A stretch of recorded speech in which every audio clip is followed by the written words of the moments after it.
আসসালামু আলাইকুম। কেমন আছেন দর্শক? আচ্ছা, আমি আজকে আপনাদের সামনে আরও একটি ইসলামিক গল্প নিয়ে হাজির হয়েছি। আশা করি আমার গল্পগুলো আপনাদের ভালো লাগে, যার কারণে লাইক সাবস্ক্রাইব করেন। আমি খুবই হ্যাপি, আপনাদের দোয়া এবং ভালোবাসা পাচ্ছি। ওকে, আজকে গল্পটি হচ্ছে 3 বন্ধুর গল্প। 3 বন্ধুর মধ্যে কে ভালো উপদেশ দেয়। ঠিক আছে। একদিন এক যুবক রাস্তা দিয়ে হেঁটে যাচ্ছিল।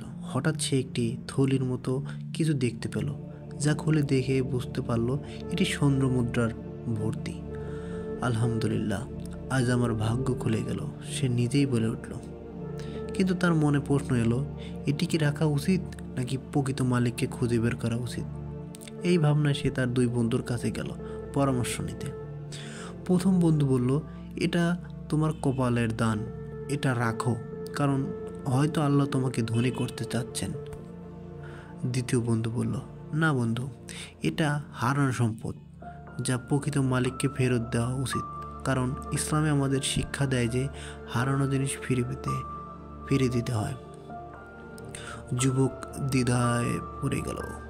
তারপর সে একজন বিজ্ঞ আলেমের কাছে গেল, সব খুলে বলল।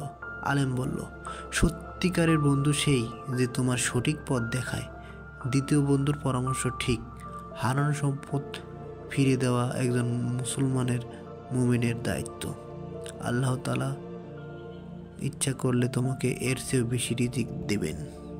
যুবক সিদ্ধান্ত নিল সে মসজিদে ঘোষণা দেবে। কয়েকদিন পর এক বৃদ্ধ এসে জানালো এটি তাহার হারানো সম্পদ ছিল।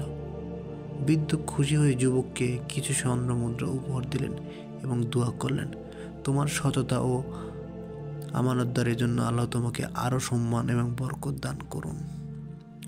এই গল্পটির শিক্ষা, সৎ থাকা সব সময় গুরুত্বপূর্ণ, বিশেষ করে যখন পরীক্ষা আসে।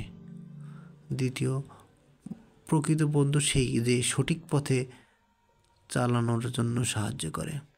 3, হারানোর সম্পদ ফিরিয়ে দিলে বরকত পাওয়া যায়।